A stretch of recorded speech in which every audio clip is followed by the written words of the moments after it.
गुरुमुखो, अनेक जन्मों में शरीर मिलते रहे, किंतु क्या कभी शरीर आत्मा का बन सका है? नहीं, शरीर तो हमेशा के लिए नहीं है। यह तो नाशवान चीज़ है। इसके समाप्त हो जाने पर आत्मा फिर जन्म लेती है, तब उसका नया दूसरा शरीर होता है। इस प्रकार अनेकों शरीर आए और गए, परंतु स्थिर कोई भी न रह सका। इसलिए शरीर भी अपना नहीं है। जीव भूल और अज्ञान के अंधेरे में पड़ा हुआ है। जिन चीज़ों को अपना मान बैठा है, यह मेरी जायदाद, यह मेरा धन माल, मेरा कुटुंब परिवार, मेरी मान इज्जत, मेरे महल माड़ी और मेरे संबंधी इत्यादि, ये सब झूठे नाते और झूठे संबंध थोड़े समय के लिए शरीर के साथ है। आत्मा का सच्चा संबंध तो गुरु के साथ और मालिक के साथ है। शरीर और माया के संबंध सब नाशवत है।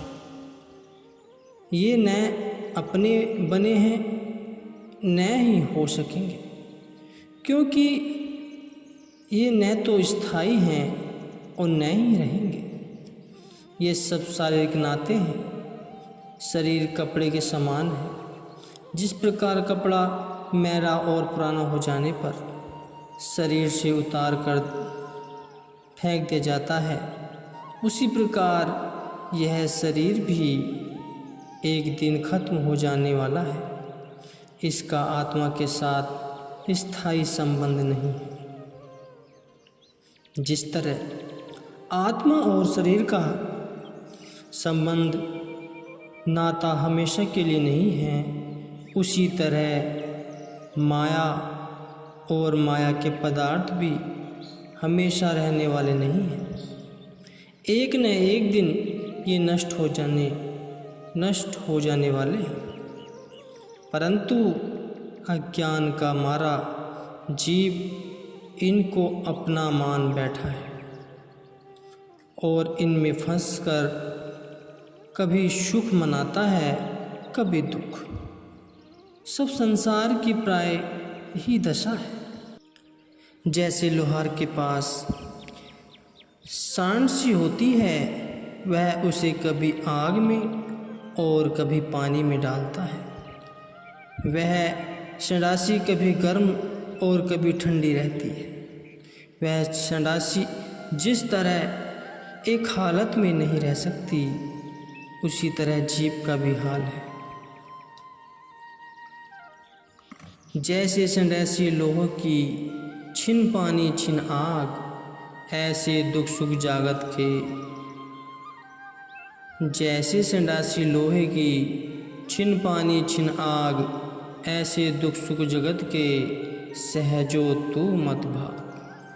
इसी तरह यह जीव माया और माया के पदार्थों के पीछे परेशान होता है।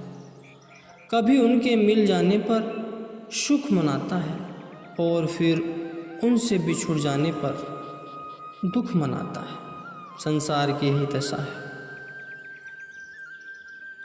सुख दुख हमेशा के लिए नहीं है। खुशी कहीं भी नहीं है। माया और माया की चीज़ें सब बेवफा हैं। आठों पहर यह बेचारा जीव कच्चे और झूठे कामों में लगा हुआ है।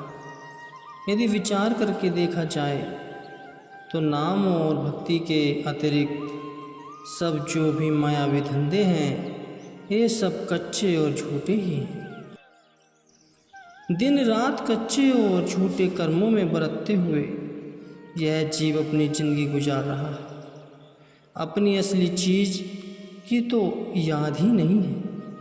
वह जीव असली और निजी चीज़ क्या है? वह है सतगुरु का शब्द, और उसकी कमाई करनी है। उसी में ही सुरती का लय करना है। यही अपना काम है। वही सच्चा ज्ञानी है, वही सच्चा ध्यानी है। जो कि आत्मा के निमित्त काम करता है और जो श्रुति को झूठे प्रपंच में लगाकर व्यर्थ नहीं गवाता। ज्ञानी सो जो गुरुमुख होवे, ध्यानी सो जो सुरती न खो। बस यही काम करना है कि सुरती को उसके अपने ठिकाने पर ठहराना है। सद्गुरु हमेशा तुम्हारे अंग संग है। इसी बात को दृढ़ और पक्का करने के लिए सब साधन होते हैं। आरती, पूजा, सेवा, सुमिरन और ध्यान आदि ये सब कार्यवाही इसलिए है, यही रूह के निमित्त कर्म है। जो कर्म शरीर के निमित्त किए जाएंगे तो वही नक्शे अंदर में जमा होंगे, क्योंकि जैसे कर्म किए जाएंगे वैसे ही संस्कार बनेंगे। शरीर के कर्म तो शरीर के निमित्त हैं, उनसे आत्मा का लाभ नहीं पहुंचा जा सकता, क्योंकि वे आत्मा के निमित्त नहीं हैं। जब आत्मा के निमित्त कर्म किए जाएं, तब आत्मा का कल्याण भी हो। वे आत्मा के निमित्त कर्म क्या है? सत्पुरुषों की सेवा, जिससे कि सुरती धोई जाए और उज्जवल हो। सुरती को सतगुरु के ध्यान में लीन करता है। शरीर और शरीर के धंधों से सुरती का कोई वास्ता नहीं है, इसलिए सुरती को शरीर में नहीं फंसाना है। जिस प्रकार अज्ञानी जीव अपने शरीर की सेवा में लगा रहता है, इसी प्रकार ही गुरुमुख अपने इष्ट देव की सेवा में मग्न रहता है। शरीर की सेवा आत्मा के निमित्त नहीं है, बल्कि ये तो काल के और माया की सेवा है। सत्पुरुषों की सेवा ही रूह के निमित्त है।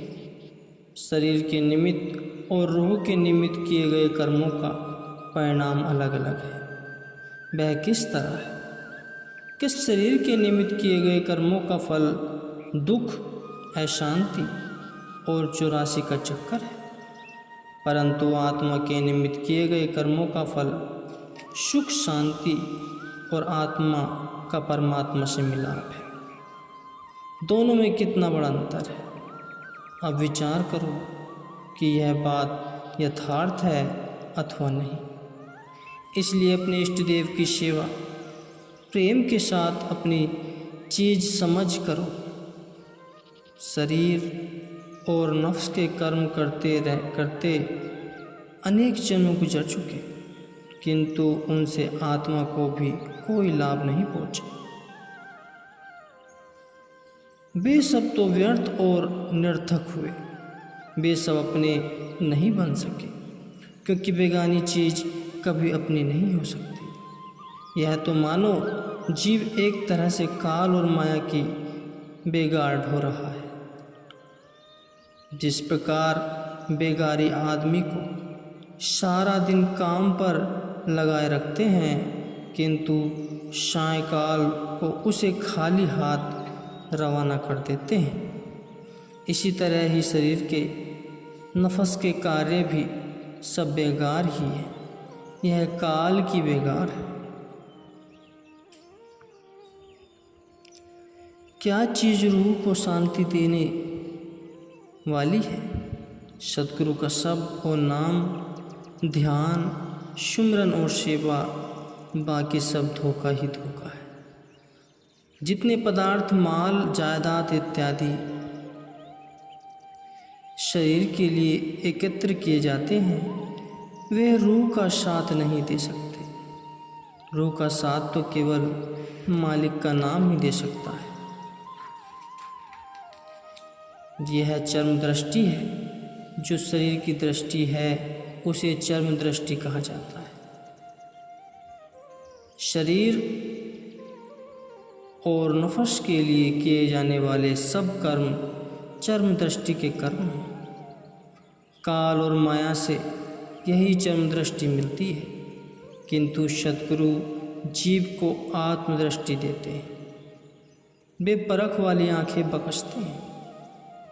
काल और माया जीव को 84 लाख योनियों के चक्कर में भटकाती है, किंतु सद्गुरु जीव को उसके असली घर में पहुंचा देते हैं।